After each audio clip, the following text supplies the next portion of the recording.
So I use with Moxie. Ah, nice. I use Yes. with Moxie. Oh, well, yeah, it's the best because it's like Dubsado, but way better because it has everything that you kind of need in it. And ever since I started using it and I showed some people and then I showed clients, now we're all like kind of using it. So we're kind of like a with Moxie gang, which is I really, hope you really used your cool. affiliate link to get when your clients signed up. Yeah, probably not. I haven't done that. But I Oh should. my god, I didn't even know that was a that thing. you could have paid for a Porsche with that. Look, there's still many minds to influence, so I will use Yes. my link. Yes. Uh, um, I'm going to use that as our teaser clip.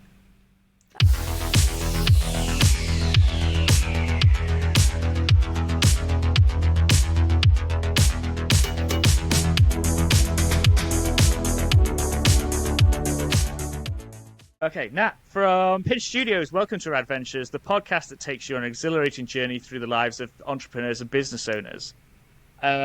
Just before you give it what's your name and where do you come from, okay, I've done the what's your name bit, yeah, I guess. But you are our first Australian guest, That's crazy. though not our first person from Australia. Yeah, that's a mind swiggle for me. Yeah, but you are our second international guest of someone from with a different nationality. So kudos to you there. Thank you. Welcome, Nat. Tell us a bit about yourself. Well, I'm Nat. I'm from Pinch Studios, and Pinch Studios is a creative agency. We're going with the whole, we actually work with industry disruptors because people used to come up to me and go, what industries do you work with? And I'm like, every single one. But the trend that I've kind of gone with, and this is kind of my elevator pitch, is we help industry disruptors, one, find their audience, get their message out there and start their movement through video marketing and campaign marketing. So basically marketing, but sales and systems and all the good stuff. Nice. I love it. Interestingly, we've followed each other for Yes. around, well, since like The inception. 2020. Since day one. So I followed your journey. I've seen it happen. And obviously when I started this podcast all about people's journeys, and then I was like, I can't remember if it was in a comment or something, and I was like, oh yeah, you need to come on.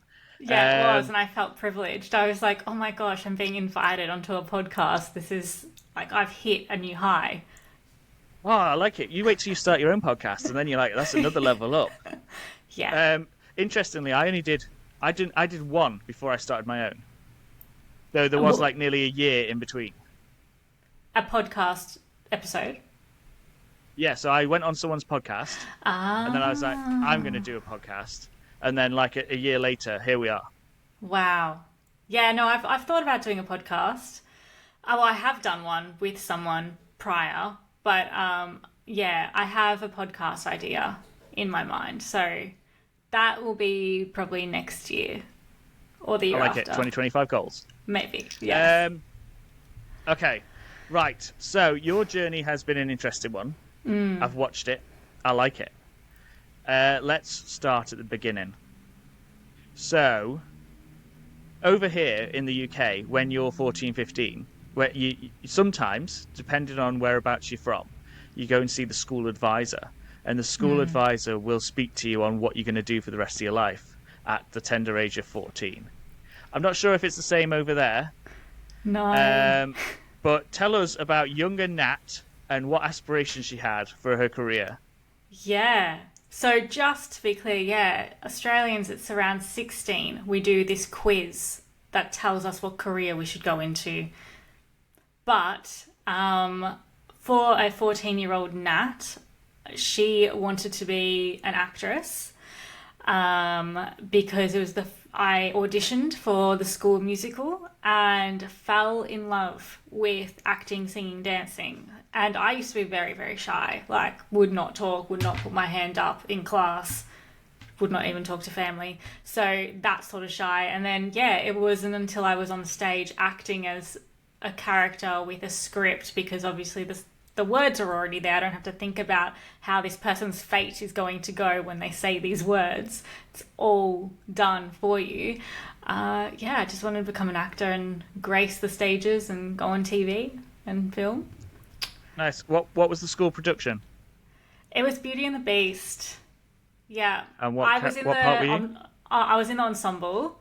Because the year 8s and 9s at the time, they were only really on the ensemble, and the bigger characters were the year 11s and 12s, or the senior levels. But it was just, I just remember it being like, I remember the lights and like when we were in production week, and it was just a whole different feeling. And I was like, oh, this is cool. Like, I want to have this feeling all the time. Yeah, it was great. Nice. And so from that initial dream then, I know that you went to acting school after school, right? That's right. But it was delayed. So when I actually went to my school counsellor and we did the whole career thing, and I said to my mum and dad, I want to be an actor. They're like, no, why don't you try go, do something behind the scenes, something more stable. But anyway, I ended up doing film school instead. So got my diploma or advanced diploma of screen and media, and I was doing first assistant directing and producing of various films in Australia. And then got a real job because, that's what we do. And we want to buy a house and, have all those dreams. And I was a receptionist, and I remember looking outside the window and I was like, why can't I be them? There's just nice people walking by. They seem that they're having way more fun than I am. Quit that job, went traveling. A lot of stuff happened there. But I did stumble, and when I say stumble, I actually mean stumble upon an audition for an acting school when I was in New York, and I decided to go in and do it. And they said, do you have 2 monologues prepared? And I said, yep. So I rushed to the bathroom. I memorized these monologues, and I didn't realize that was a skill at the time. I just thought that was normal to memorize them. And I did the audition and didn't hear anything from them. So I thought, okay, well, if I'm not going to do that, I still want to live abroad. I still want to work abroad. I just want to get out of Australia for whatever reason. And I was going to go to the UK. And I got everything done up to my biometrics test. I think that's where they get the fingerprints and everything. And I got a call the night before. And they're like, we haven't heard from you. Are you accepting your position? And I said, I don't understand. And they're like, have you checked your emails? And it went into spam. So my application, everything went spam. And yeah, I got it. It was the first time I squealed in my entire life. And so I had to reroute one visa to the other visa. And within a month, I was living in New York instead. Nice. How long did you do that for then? 18 months. Yes, it was 18 months. Yeah, it was surreal, but I absolutely loved it. It was literally, you wake up at 6 a.m., your ballet lessons at 7 a.m., you're doing all classes, whatever they are, up to like around 5 or 4. Then you've got rehearsals till around 8. And then I was working from 8 till 2 a.m. And then I would go to sleep and do it again. There were times where I remember getting sick during the winter, and I would sleep in between my lessons, which was only like 15 minutes, trying to get some energy. Yeah, it was a very interesting time, but I was just very driven then. So yeah. Crazy. What? Where were you intended to go when you were coming to the UK? Oh, so I was going to start working in London, and then I had really wanted to go out and, go to Barcelona for a weekend or go to Scotland for a weekend. I definitely wanted to have my birthday in Ireland. I just had this vision of I don't know if this happens, but going to an Irish pub and just having a good old jig and making some friends and just having a good old time. And I still want to do that at some point in my life. It is on my bucket list. But I also then had a whole like itinerary where I would travel, to Italy and see where my nonna was from, and then go all the way up to Switzerland on the train and go through the Swiss Alps. And that's where I kind of got to. I did have a whole spreadsheet. Where that is, I have no idea, but I should dig it up. But yeah, nice. It was going to be cool. Yeah, we'll talk about spreadsheets a bit later. Yeah, okay. Okay. So in New York, doing the acting thing. So life goals achieved, yeah? Yes, for some. I guess. Full stop. Thanks for coming on Rad-Ventures. Yeah, probably. No. Basically, I was told that, so the reason why I came back to Australia was when my visa was over. I could have gone to do the O visa and stay there for a year again and work in that industry. But I came back and thought, let's see what I could do here first. And I did. Like, I came back and I was straight into theatre. I think I did 8 productions in the first year, and then the next year I did a few more, some commercials here and there. Got some temp work as a program manager for Ambulance Victoria, which was interesting. It was good. Interesting because of the temp role, and I was there for 2 years, but interesting. And and then COVID happened. So industry shut down, and I was like, oh, okay, what am I going to do? And that was when my manager at the time was saying they were going to give my role to a full-timer. And I thought, well, that's a smart business move. And I said, okay, no problem. So I told myself that I was just going to start a business, not knowing what I was going to do. And I just knew that I wanted the freedom to go on auditions and not put in sick leave, or go on auditions and not pretend I was somewhere where I wasn't, kind of thing. I just wanted to, live an honest life, basically. Yeah. And then, and that's where you and I kind of, met up on Instagram when I first became the virtual fairy godmother, which was a virtual assistance sort of business. And I turned into a digital fairy godmother because I ended up loving marketing, loving business development. And that's when, my copywriter, basically when I was doing the rebrand, was like, you probably should change your name because people are going to think you're a VA and not a marketer. So that's what happened. That's how I kind of got into marketing. I met a person called Mia. She's from Campaign Del Mar, and she had this marketing program, and I did that. And I realized very quickly that I was pretty good at it. One, because I can understand humans really well due to the fact that, when you're getting into character, you have to learn someone else's life, take off your own 30 years and put on someone else's skin for a while and learn their entire life from when they were born. So I used that to really understand ideal clients, creating avatars, understanding motivations, and that kind of kicked me off there. Nice, I like it. We mentioned this briefly earlier, but I suppose COVID, when everyone was kind of not really doing anything. I'm not sure what it was like over there, but over here, certainly we had the first lockdown, which was that March to July, I think. I was just sat playing on Instagram all day and Call of Duty Mobile. I got really good at that.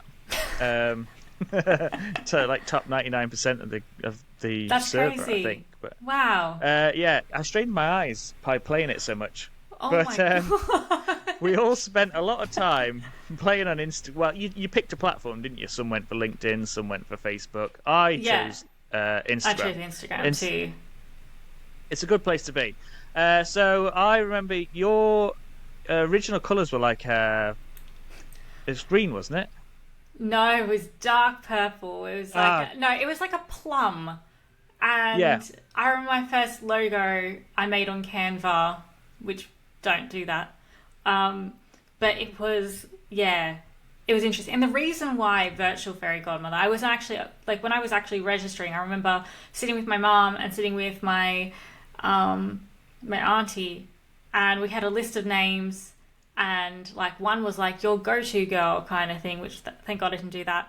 But the thing was like I'm a walking Rolodex. I know a lot of people and I connect a lot of people, so that's kind of how I thought, what it could be.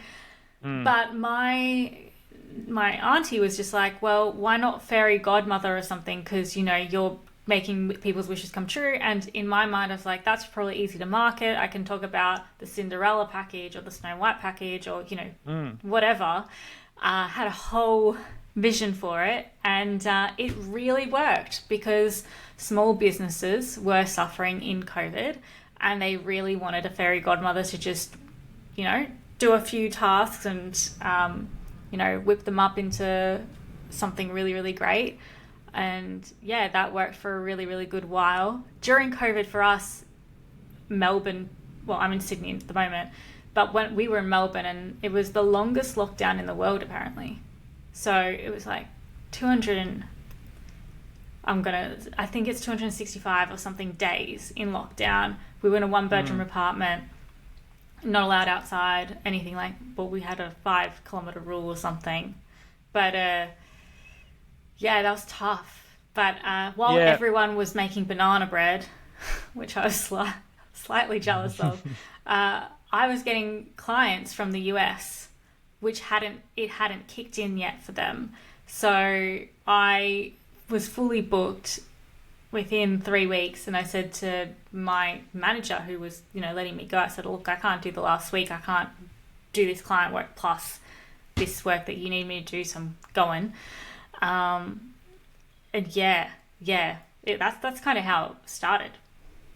Well, that's really good to get booked out in 3 weeks. Yeah, it was, I was proud of it then, and I'm still proud of it, but it was now hindsight, right? I wasn't valuing what I was doing enough. So my prices weren't right. So it was like a lot of clients, but if I priced it right and did a better offering and, things like that I know now, it probably would have taken me a bit longer, but it was just because I was taking on anyone at any cost. Yeah. And did you find then that the majority, so in the VA world, as it were, you tend to find that there's two avenues. There's the traditional kind of paperwork aspect, which is the majority of what I do, and then there's the social media side. Which avenue were you in initially? Initially, I was actually in the paper, like spreadsheet, data entry, emails, that sort of side, because of my background in project management and, receptionist, EA to multiple directors. Like, that was my experience that I brought on, and I was like, this is what I do. It wasn't until my first American client was just like, I also need you to do email marketing and social media. I was like, oh, well, I love writing and I love telling a good story and doing sales stuff. Sure, why not? And that's where I kind of wet my feet and just really just got into that. And I thought, well, I actually really like this.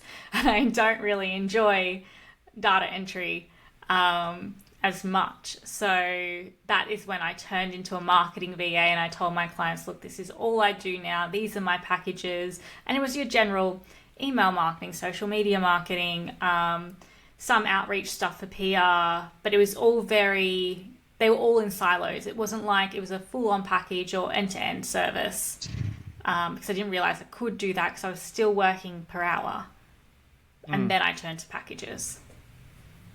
Nice. So is that when you went to digital fairy godmother then? Yeah, that's right. I just knew I needed a change, and and I got my first website, and the copywriter, who's my really, really good friend, she was just like, look, I'm writing this and what you're telling me is one thing, but your name is suggesting another. I think it's going to cause confusion. Let's do digital fairy godmother instead. And I thought, okay, so I actually thought, well, this is a great time to actually rebrand, get an actual logo done by a graphic designer, go through the whole branding process, which opened my eyes to so much. And it really then instilled, I guess, a level of professionalism that I took upon myself. And I thought, okay, well, I want actual offers and packages and systems in my business. And that's where that started. So I was really grateful for that, I guess, experience. Nice. Just going back briefly to lockdown in Melbourne, I've just remembered your stories. God. About how long it was going on for, because I think we had it on the news here, Mm-hmm. and then we were watching. Oh God, look at that over there. And then I was like, oh no, I've seen Nat from Digital Fairy Godmother.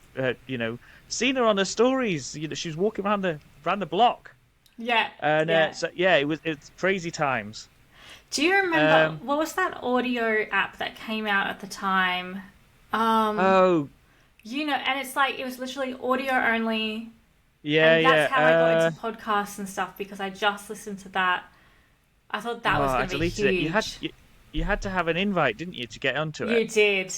And I got one. It was oh God, what was her name? Jess. Oh, Jess from. She's a marketer. What's her name? I can't remember. I'll have to find her again. Yeah, it's so weird, but it was such a weird time. But we were in 4 or 5 lockdowns, and I just remember every morning everyone would sit down. I think it was like 8 a.m. or 8:30 and watch our premiere talk about what was happening, the numbers and everything. The first 2 lockdowns broke people. Like that was, and I'm sure like my brother was actually living in the UK. So after the first lockdown, he moved to the UK for work, and you guys were locked down there anyway. But yeah, crazy times, really hard times. Yeah. I don't want to do the whole Loki thing, but yeah, moving on. Yeah. I'm still trying to think about that round app. I can't remember what it's called. Right, okay. Let's bad times with COVID. We've had it. We talked briefly about COVID on the show before, and it's a happy podcast. We don't want to talk about. Yes. We don't want to talk about those horrible times. Right. Let's have a think about this show, this app, while you answer some of the quickfire questions. So I interrupted you and took you back there. So we were at the digital, the DGFM was what it was called. Yes. So then, and it's only fairly recently you've rebranded to Pinch, isn't it? Yeah, January 30th. January 30th, I rebranded. I mean, the entire rebrand took a year of its whole thing, but launching it was, But I actually now say that it's, this is my second business, because it is so different in its model, the way we operate, just even who's there, like how we operate with other contractors or staff or whatnot. And then But I'm really, really proud of it. Yeah, I was just looking at your website just before we came onto the call. It looks great, and I really like your logo. I like the kind of, I don't know, it's kind of bold and big, but at the same time not in your face. Took a long time to get that logo. Like, not because the people that I was working with are shit, they're not. It was just, I knew what I wanted, and like we wanted some subtlety, so that's why there's the little pinch mark in the P. But yeah, even just like the decision and being really intentional about every single part of that rebrand. It's like, how big do we go? And I said, look, I don't want to be too in your face because I don't want to yell at you.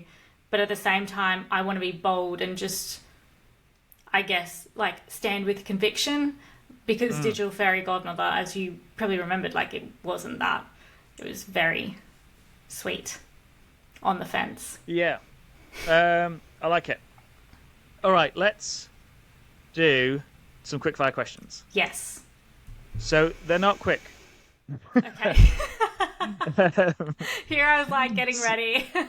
Yeah, so, okay, essentially these were designed to break the show up a little bit, get to know Nat a bit more, and to throw in some of that admin world that we love so much. Yes. Okay, so you've mentioned age briefly before, but what's your favourite age been so far? 27. 27, straight off the bat. Yeah, it was the best year. Like, I like it. I mean, I've had really great years, but 27. Yeah. I like it. Okay. What is your favourite quote? Movie, meme, motivational, or any other quote you can think of? It's a quote from Shakespeare, so I'm gonna probably like fudge it, but though she be little, she is fierce. Though she be but little, she is fierce. That's what it is. And it's from Midsummer Night's Dream, and pretty sure we're talking about Hermia, because she's feisty, but she's tiny. She's like a pocket rocket. And yeah, I just have that on a mug at my mum's house because that's what she's like. That's mum's just like, that's you. I like it. Okay, this is a really important question. I want you to think about this one really long and hard. Okay. Question 3 is Google Suite or Microsoft 365? Google Suite. I'm a Google girl. Actually really had to think about that though. No, well, I was pretending to think because you're like, think long and hard, and I'm just like, one, I don't have a Mac. I have a, what do you call them? Just Microsoft desktop thing? Windows. Thank Windows you. PC. Yeah. Windows PC. So I would thought I would be Microsoft, but yeah, no, Google is just so easy. And I hate Teams. I don't think I've used it, but it's never really been a thing for me, despite the fact that I use Google so much every day. I think I've done like 2 Teams calls in like 4 years or something. Oh no, over here, the organisations that I work with love them, and I'm like, this is not good. Let's just go and meet, and that's fine. Yeah. Yeah. I like Google Meet because it's free, and they're recently changing it. But it was like, it was before you could just go on for hours and hours, but the other day I had like a 30-minute limit on it. Oh, wait. Oh, but is your domain or do you have a Google Suite account? Yeah, it's only a free one now. I swapped over to Microsoft because I had to pay for that anyway. Oh, okay. Yeah. So I probably should have used Teams. Though the fact that I have to pay for Riverside, I could have just used that, but it doesn't come without its issues. It's great for recording podcasts. It's not great for video calls, especially if they've not got a great internet connection. Oh, yeah. Yes, Google Suite for the win on Nat's Rad-Ventures episode. Okay. Question 4 is, what app could you not live without?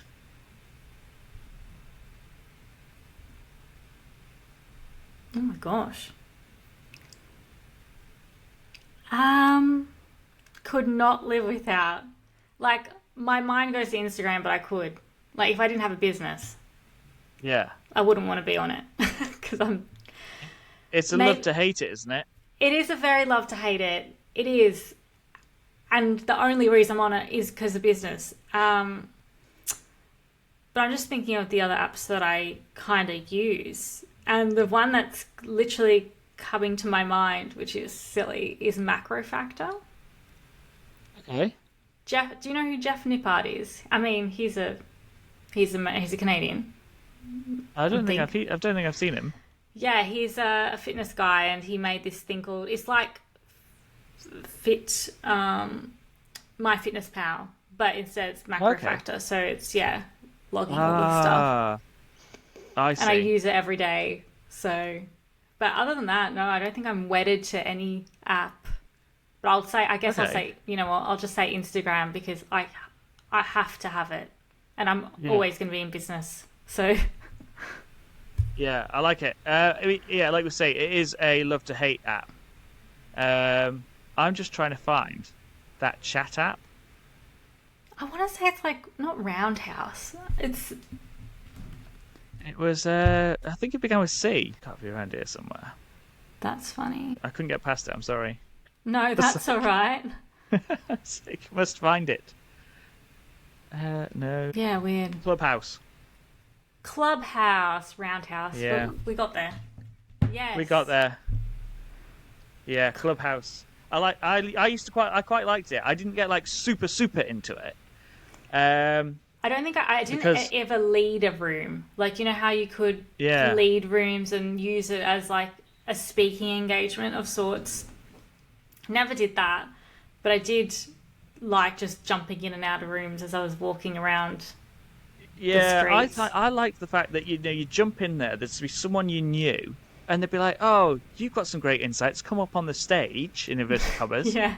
They'd be like, "Come up and tell us about it," and then you'd be like, all of a sudden, just thrown into it. But because there was no video, it was just voice, so you could, just straight, oh yeah, here's what I think. Yeah. And then people would be like, "Oh yeah," and then you had that little clap thing, didn't you? Yeah. And so you're like, "Oh, I did such a good job." And then all of a sudden, you'd go on your Instagram, and it'd be like, you have like follow, and there'd be like loads of people following you based on your Clubhouse. And then I think, was it LinkedIn decided that they were going to do the same thing? That's right. And then all of a sudden, it kind of just fell off it just fell off, and now I don't know if anyone goes on it anymore. No, I don't know anyone. But I like Threads. I don't use it either. Ah, I like Threads because it's got such great reach at the minute. But when it first came out, I was like, right, better try Threads. So it was like Clubhouse, like the way it came out, like everyone was just jumped on it. And I remember when I was just like, oh yeah, everyone's on it, and you're seeing all these threads. Then all the threads are like, what is this? What do you think we're doing on here? And then someone's like, don't sell, and people were just doing whatever they want. It was crazy. It was like the Wild West out there, and that's how Clubhouse was in its infancy as well. Yeah, Threads is like I've never been a fan of Twitter, or now X as it's now known. And I was always like, well, what do I write on here? And people are like, well, just write your thoughts. And I'm like, well, I don't have that. I've got that many thoughts that I don't know which one I'm going to throw out there. And I was like, and then will it make me look stupid? Will people start arguing with me? People are like, oh, I've been out for a donut this morning. And then people are like, yeah, well, you can't say that if you're a man in business. No way. And I'm like, oh, what? And so I was like, never got into the whole Twitter thing. And then obviously Instagram releases their version of Twitter, Threads. Yeah. And I thought, right, we'll give it a bash. Keep it informal. I'm having broccoli for lunch. And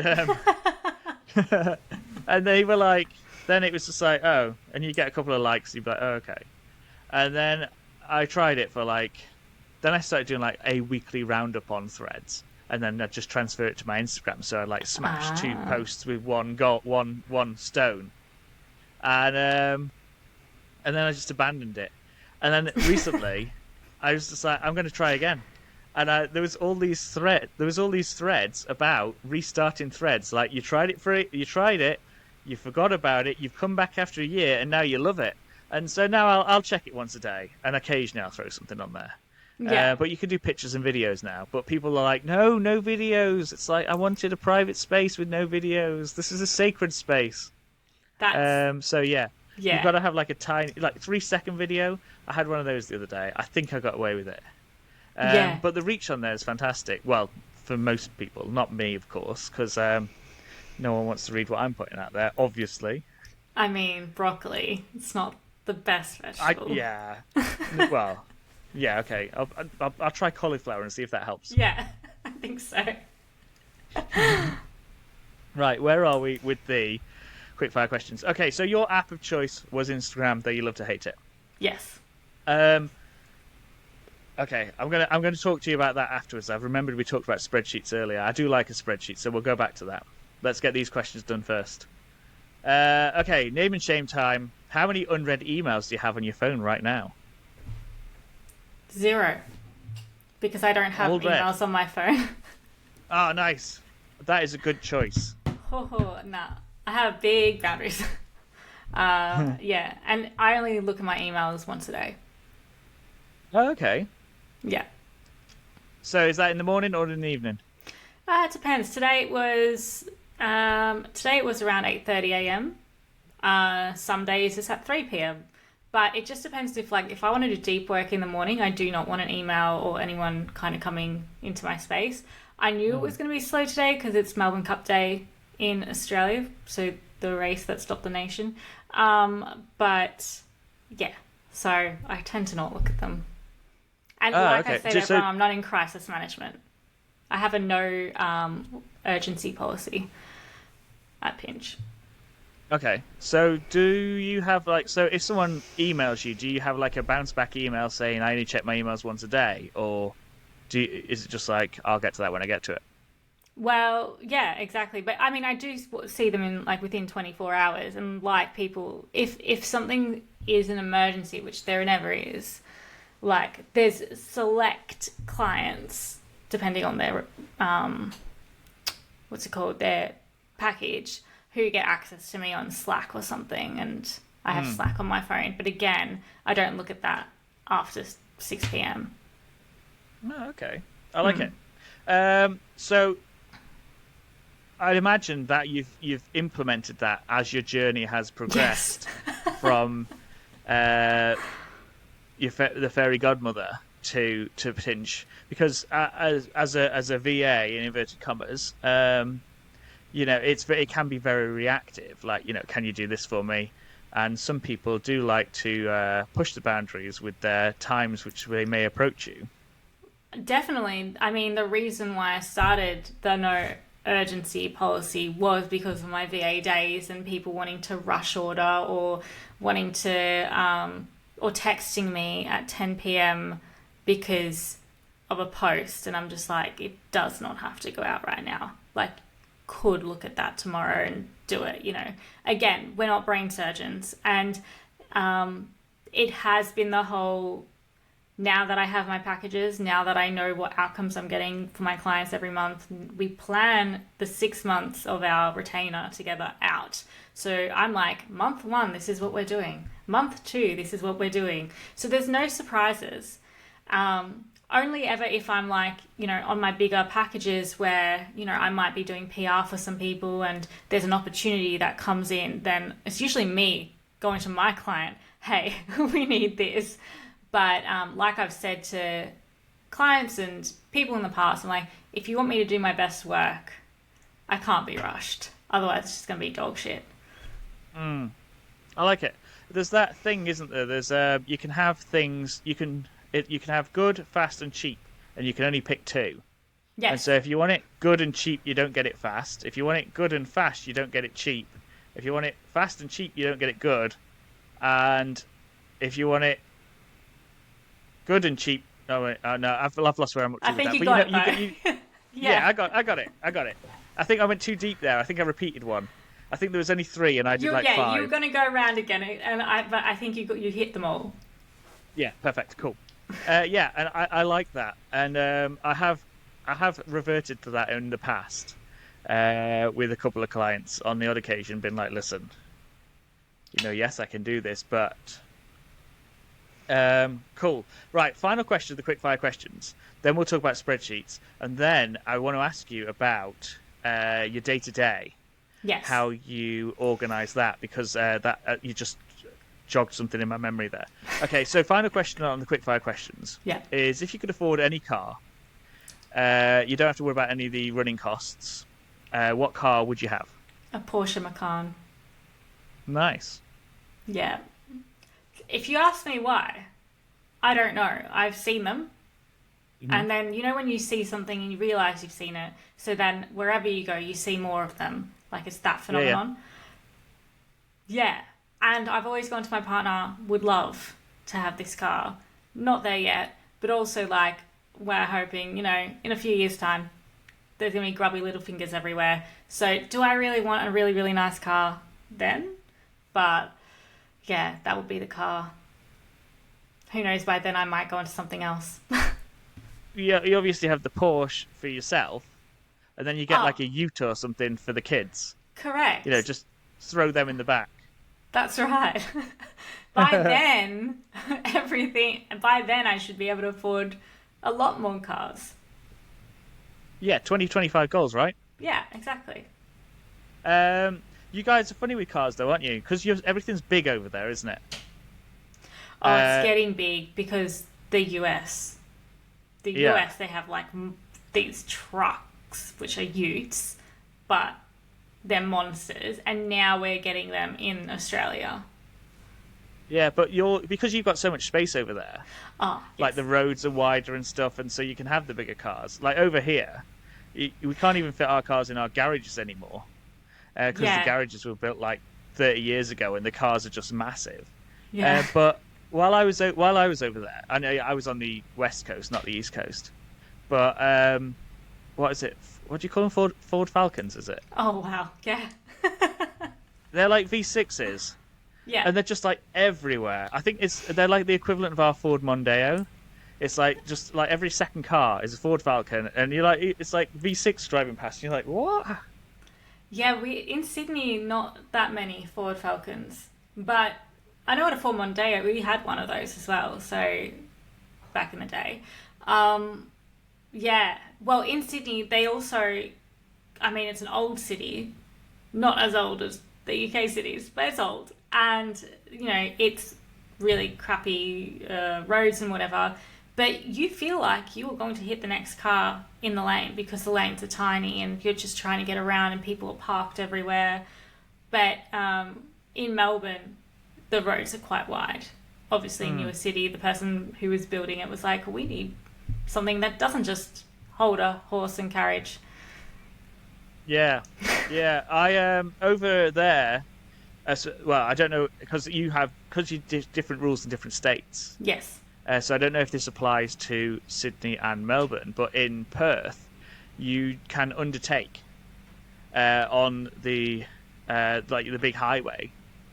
So like you can pick a lane and just drive in that lane, and you don't need to worry about going past. Over here, it's against the law to undertake someone, so you can't go past them on the inside lane. So that messed me up while we were driving over there. Wow. I was like, what are you doing? Inside lane? No. Yeah. They don't care. Yeah, and you know, all you have to worry about in the UK is looking over this shoulder. But over there, you're like, oh no, well, you know, adding extra problems. And then if you have like 5 lanes and then someone merging, it's a lot. Yeah, I remember being like to my daughter, like, stop talking. I need extra concentration driving. Turn down the music. Yeah, turn down the music so I can see better. Yeah. I do that anyway. Like if we've got a park, it's like, right, music down. Time to completely. Look. Okay, quick fire questions done. Awesome. Like all your answers. Thank you. And like I say, not quick. Maybe maybe in future episodes, as the show evolves, I'll rename that to something else. I thought it was satirical. Oh, okay. Yeah, it is now. Yeah. Yeah, they're quick fire questions. No, I can't even remember why I kind of called it. I think it was like because it would be a kind of quick segment of the show in theory, but you know, obviously we deep dive into some of the answers. So, and then we go on a little side quest like Clubhouse and stuff like that. So, speaking of side quests, let's talk about spreadsheets. Do you like a spreadsheet? Obviously, I do, and my partner loves a spreadsheet, like formulas and everything. But I love a basic spreadsheet. You know, presumably you use Google Sheets for that. I do. Yes. Yeah. I do. What type of things do you put on your spreadsheets? Well, for instance, I content calendars and things like that. I can create on a spreadsheet. Sometimes some strategy parts on a spreadsheet. Right now, we're planning a wedding, so there's a wedding spreadsheet. Budgets. Nice. Budgets is a big one. Anything, really. I just think I like it because visually you can then have all the, you know, the lines and the borders and everything. It makes it easy in my brain to read. What do you put on a spreadsheet? All sorts of stuff. I got a spreadsheet for a couple of clients. I'm working on one for business development opportunities. Okay. That's in Microsoft. Well, actually, I'm doing 2 business development opportunities for 2 different clients. So one is in Microsoft. That's fairly simple, but we have like a different tab for different avenues or a different sheet. You know, at the bottom. Yes. Like sheet 1, sheet 2, sheet 3. You can color them too. Yeah, in Google Sheets, we've got the similar thing. It's like, but the sheets are then different. So it's like, I think it's like groups and businesses and something else. And then in there, on one of them, I've got like networking opportunities. And in the tab, you can now put a drop-down menu. So like you can have like your choices. So now I've got like this networking group is weekly, bi-weekly, monthly, Yeah. and they're all just color-coded, and you drop down the little drop-down menu. I like that on Google Sheets that they've introduced that. It's very intuitive. Like, even when you're, for instance, I, do my finances and stuff on there. Like, even just having a toggle is so, yeah. Yeah, good. and now, like, when you open one, it's like, this looks like this. Do you want to use this template? I'm like, oh yeah, I do. That looks nice. Google Documents does right. that too. At the front, it's like, is this meeting notes? Is this? Is this a business document? And then it will just put a template if you choose one. Wow. Yeah.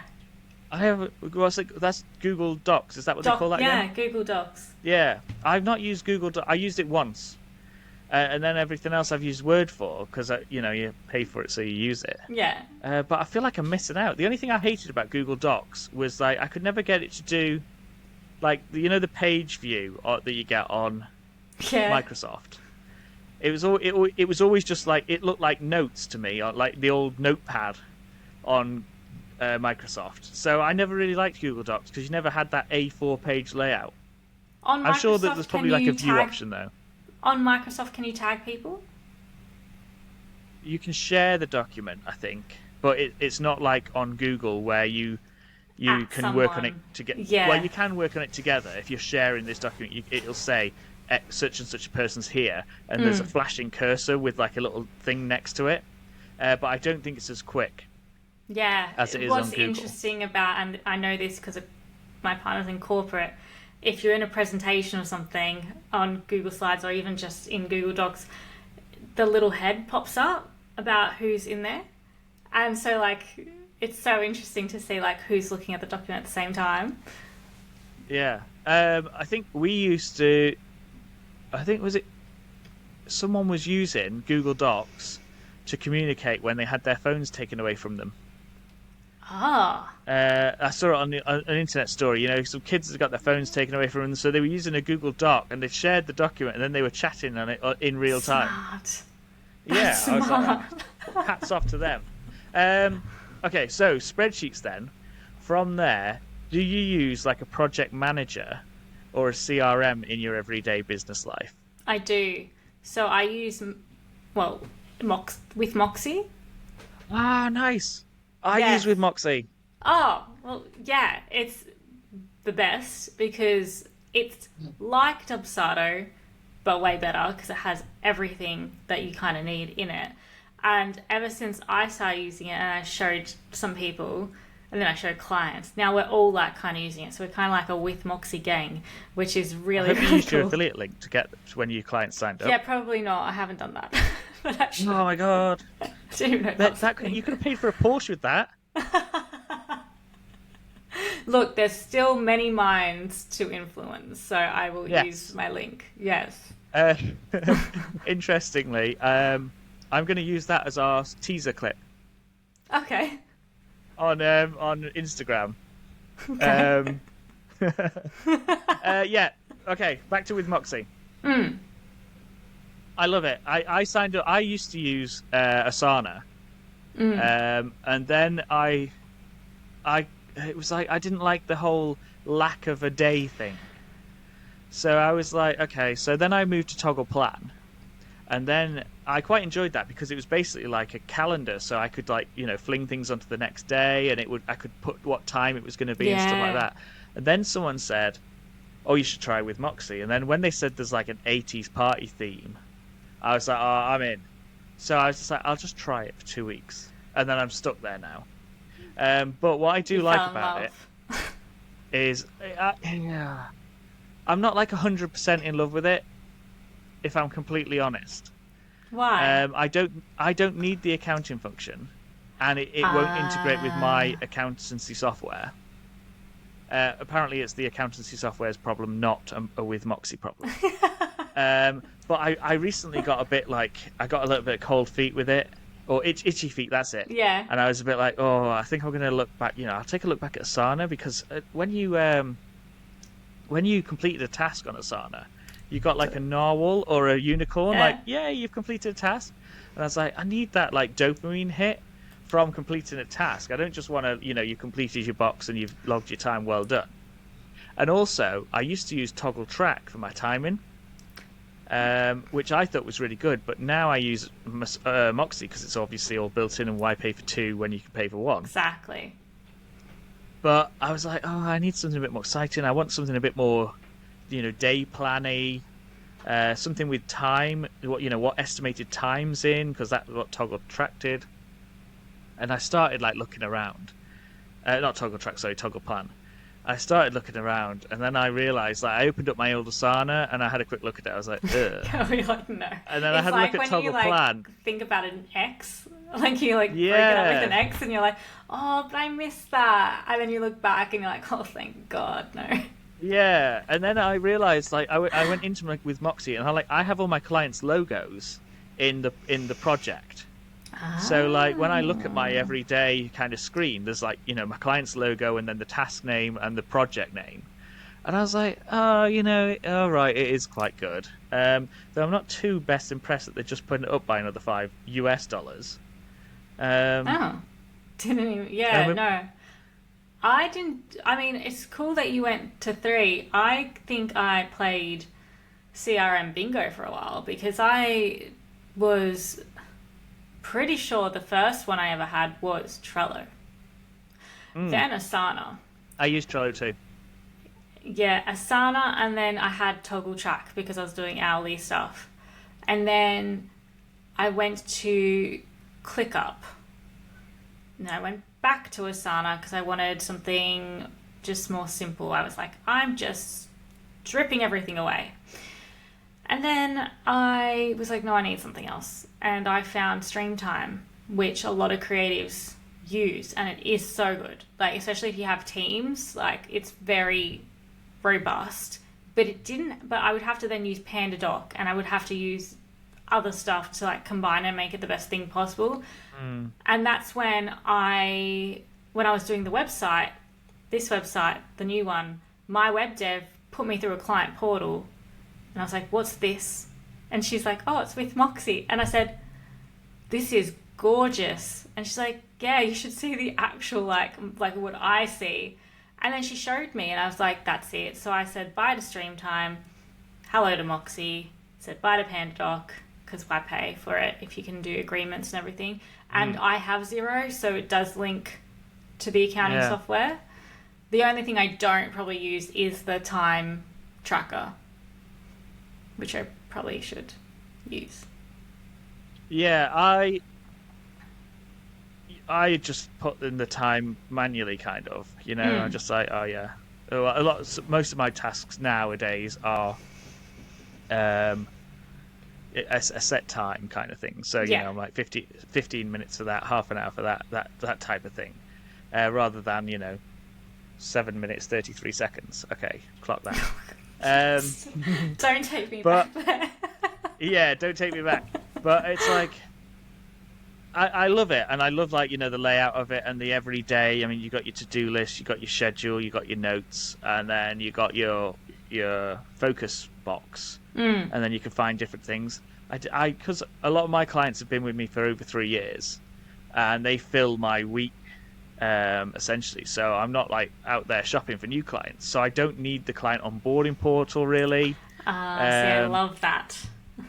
I've set things up in it, and I'm like, here we go. And I had I had a flow going with a couple of recent inquiries, and so I was tracking them, and then they're in there, and but I was a bit like, I don't need this full thing because I'm not onboarding clients daily / weekly / monthly. Yeah. And then I was like, what else does it do? I've talked about the accountancy bit.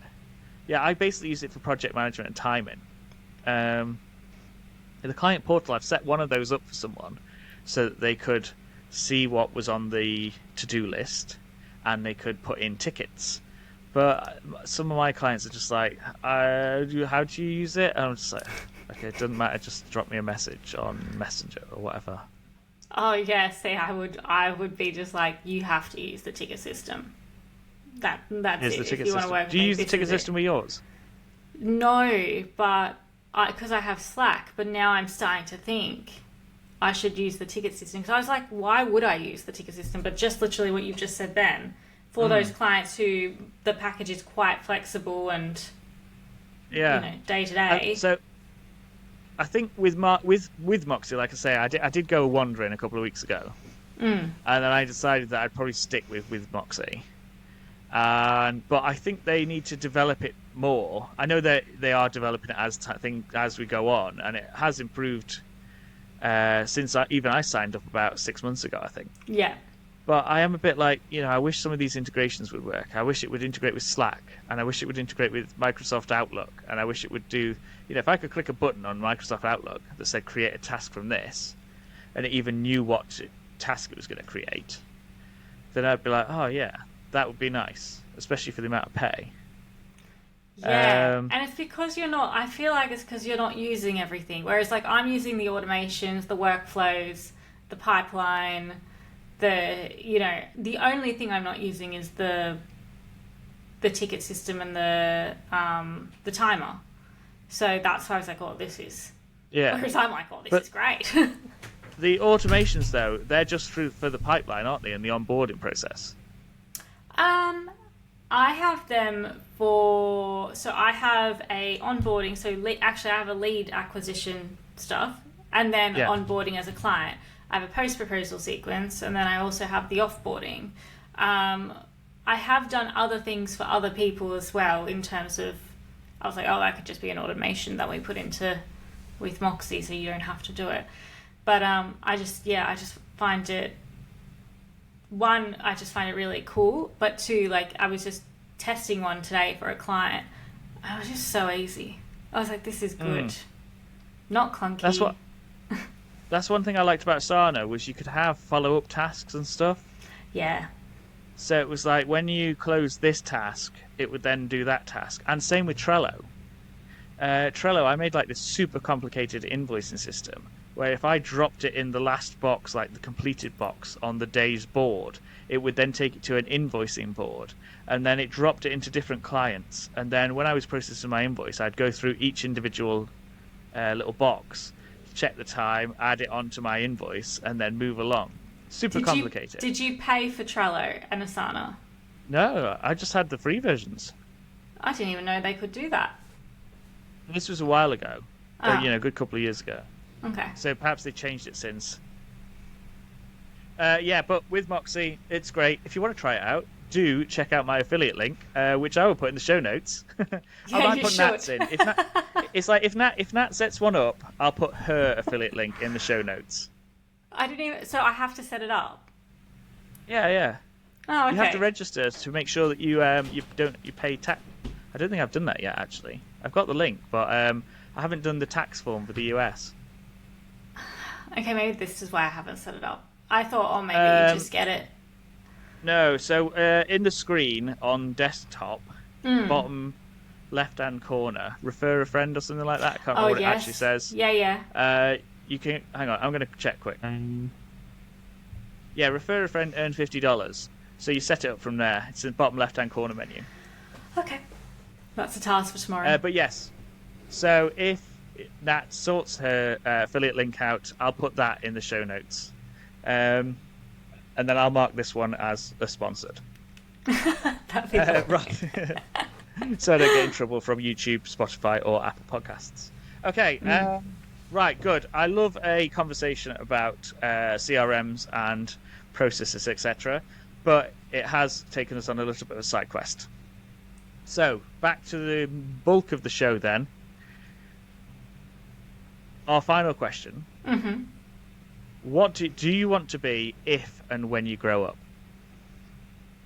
An interior designer. Interesting. Yes. I had a little epiphany thing, sort of. I was on a holiday in Queensland, and basically I was sitting... I had a red flag client, so it wasn't a real holiday. It was always checking my emails. Like, it was why I put the boundaries in. Like, this client just did a number on me. And I remember telling my partner, I'm like, one day I don't want to actually be looking at my computer for 14 to 16 hours a day. I love being creative. I love using my hands. I love getting dirty. I love just, my dad, when we were kids, like he has actually like a little place underneath the veranda, which is his like office, well, not office, but what do you call it? A woodwork office thing. And he would like teach me everything. So like how to use power tools and cut wood and whatnot. And so I'm just like, that's what I want to do at one point. Like, I love Pinch Studios and what we're doing, and we have huge vision for 2025, 2026 onwards. But I feel like I'm going to be a serial entrepreneur for sure. I don't feel like I'm going to retire. No, I think that's like more of a general kind of, like going forward, I hear that more often, It's like the goal used to be retire, but actually, if you retire, you're going to run out of money. Oh, I just think I'm going to get bored. I need to be on, and I'm sure like when you get older, you slow down. But I just feel like, like I said earlier, I was an actor and then I kind of fell into business, but then I fell in love with business, and it is helping other people with their businesses and getting